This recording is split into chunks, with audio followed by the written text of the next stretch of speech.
في الفيديو ده هنفهم أهم 5 إعدادات في القناة وإجباري لازم تعملهم عشان قناتك تتعرف عند الخوارزمية بتاعت يوتيوب. في الفيديو ده لازم مهم ليك، ويلا بينا نتابع الفيديو مع بعضنا. أول حاجة زي ما انتم شايفين قاعدين في الواجهة الرئيسية بتاعتنا. طبعا ممكن ناس تقول لي طب ازاي يا أمير جيتها؟ هقول لك دلوقتي الطريقة بسهولة. أول حاجة هنيجي على جوجل، تمام؟ زي ما انتم شايفين هنيجي على البحث هنا تسجيل دخول يوتيوب، وهيجي لنا أول موقع هندوس عليه، تمام؟ ده عشان يدخلكم على الواجهة الرئيسية اللي احنا بنعمل فيها دلوقتي. كده فتح معانا الواجهة تلقائيا. هندخل على طول على الفيديو ونشوف 5 الاعدادات المهمين في قناتك. اول اعداد هندخل عليه زي ما انتم شايفين. طبعا يا جماعة هي الاعدادات من تحت، هندوس عليها كده زي ما انتم شايفين. اول اعداد مهم معانا هناجي على كلمة القناة هنا، تمام؟ وهناجي على الكلمات الرئيسية هتظهر قدامكم حالا. زي ما انتم شايفين الكلمات الرئيسية دي من اهم الحاجات في اليوتيوب. طب ليه يا امير؟ هقول لك ليه. ليه اهم حاجة انك تعمل كلمات رئيسية؟ طبعا بالامارة دي هسيب لك فيديو دلوقتي هيظهر على الشاشة بيعرفك ازاي تجيب كلمات رئيسية، تمام، بطريقة سهلة ومن غير اي تعقيد. طب ليه يا امير كلمات رئيسية دي اهم حاجة عندنا؟ دقيقة كده عشان نتابع مع بعضنا حاجة حاجة على القناة. الكلمات الرئيسية دي لازم اجباري تبقى في اي قناة. ليه؟ هقول لك دلوقتي. الكلمات الرئيسية إجباري تبقى في أي قناة على اليوتيوب هتبدأ محتوى، ولازم تركز على الكلمات الرئيسية. تمام، هقول لك ليه دلوقتي. الكلمات الرئيسية بتتكتب ليه؟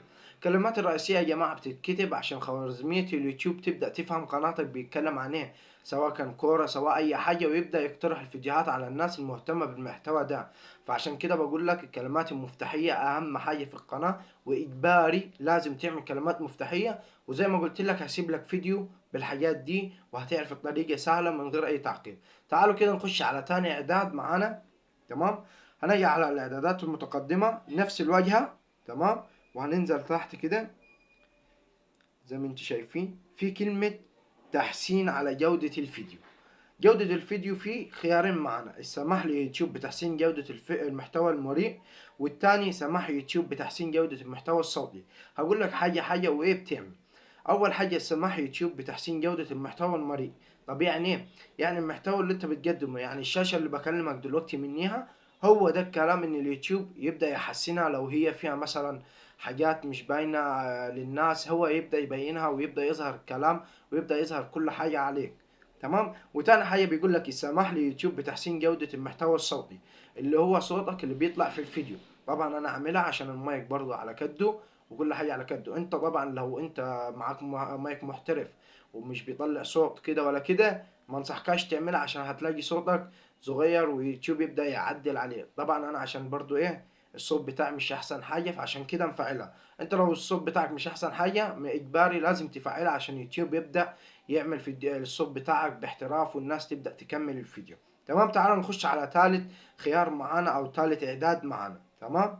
ثالث اعداد معانا اللي عند الاعدادات التلقائية لتحميل الفيديو، تمام. زي ما انتم شايفين هتلاقي هنا كلمة مستوى العرض، انا دي بجربكم عليها. اجباري هتلاقيها عند ناس علني وناس خاص، بس اجباري لازم تعملها غير مدرج زي ما انتم شايفين. ليه طب غير مدرج يا امير؟ هقول لك. لان الغير مدرج يا جماعه يوتيوب بيريع الفيديو قبل ما تعمله علني والناس تبدا تشوف. غير مدرج انت بس اللي تشوفه وكم واحد لو بعت له الرابط بتاع الفيديو. غير مدرج يبدا الفيديو ايه يذاكر الفيديو، تمام. يبدا الخوارزميه تذاكر الفيديو والخوارزميه تفهم الفيديو بيتكلم عن ايه، ويبدا من قبل ما يبقى علني. اول ما هتبقى علني على طول يبدا يوزع على الناس المهتمه بالمحتوى ده. فلو عملته غير مدرج لازم تعمله غير مدرج، لو عملته علني لازم تعمله غير مدرج، عشان لو عملته علني هيبدا يوتيوب يفهم المحتوى غير ده. ورابع اعداد معانا يا جماعه في نفس الواجهه عند الاعدادات المتقدمه. هنعمل ايه هنا؟ هنركز في كلمه الفئه زي ما انتم شايفين. انا ليه اعملها تعليمي؟ عشان محتوى بيتكلم عن التعليم زي ما انتم شايفين، بيتكلم عن الحياه التعليميه. طب انت محتوى مثلا بيتكلم عن الكره، في هذه هي الرياضه. مثلا المحتوى بتاعك عن الحيوانات، هي الحيوانات. مثلا على الفلوجات والمطاعم، وتروح مثلا تسافر من هنا وتجي من هنا تعملها السفر والاحداث الجديده. مثلا عن الجيمنج هتعملها العاب الفيديو، تمام. زي ما انت شايف كل حاجه قدامك بالشخصيه، واهم حاجه لازم تعملها الفئه. ليه طب؟ عشان الفئة دي لو اتعملت صح اليوتيوب يبدأ يفهم قناتك، وهوريك دلوقتي بالدليل، لاني هيظهر لك دلوقتي على الشاشة كان ازاي قبل ما اعملها فئة، وبيجي ازاي بعد ما عملت الفئة هيظهر لك برضه على الشاشة.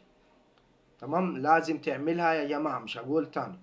تعالوا كده نخش على 5 اعداد معانا وهتركزوا فيه جامد. هي في الاعدادات المتقدمة هننزل تحت كده في كلمة اظهار عدد المعجبين بهذا الفيديو. انا ليه مفعلها؟ اولا انا كنت شايلها بس عشان اسمه ده، عشان تفهموا الشرح كله بالتفاصيل فشلتها، تمام، فعملتها قصدي. تمام، طب ليه انا عملت كده يا امير؟ هقول لك. انت دلوقتي محتواك مثلا ما فيهوش تفاعل جامد، زي مثلا حالاتي دلوقتي لسه مبتدئ ولسه ما فيش متفاعلين على القناة، فإجباري لازم تعملوا إخفاء إظهار عدد المعجبين بهذا الفيديو. لأني أنا مثلا كواحد أول ما هدخل مثلا في الفيديو بتاعك هلاقي مثلا لايكين، 3 لايكات، 5 لايكات، فهبدأ لوحدي ما بصش على الفيديو، هقول الفيديو ده ما فيهوش تفاعل، وممكن تكون عامل الفيديو في معلومات الناس تشتريها بفلوس، بس برضو الناس هي كده لازم تبص كده. فعشان كده بقول لك اعملها اخفاء عدد المعجبين بهذا الفيديو. تمام، بعد ما تخلص الاعدادات دي كلها هتدوس على كلمة حفظ. وملحوظة طبعا لو عملتها كده ما تقولش مثلا خلاص لا مش هقدر هشوف مثلا كم واحد عمل لايك ولا كم واحد ما عملش لايك. دلوقتي هقول لك ازاي تشوفها. هندوس حفظ الاول. تمام، بعد كده هناجي فوق كده يا جماعة على الفيديوهات. تمام، زي ما انتم شايفين كده هتلاقي كده بص هتلاقي كله كاتب هنا. بص عدد المعجبين 8 زي ما انت شايف اهو. تمام، 4 معجبين، ادي بيقول لك اللايك وادي الديسلايك.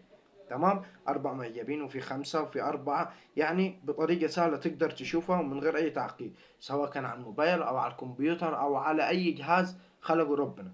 تمام، بعد كده دول كده هنكون خلصنا كل الإعدادات المهمة والإجباري لازم تعملها في قناتك. وكده يا حبايب قلبي نكون وصلنا لنهاية الفيديو. يا رب الفيديو يعجبكم، يا ريت ما تنسوش تشتركوا في القناة وتفعلوا الجرس عشان يوصلكم كل جديد. مع السلامة حبايب قلبي، سلام.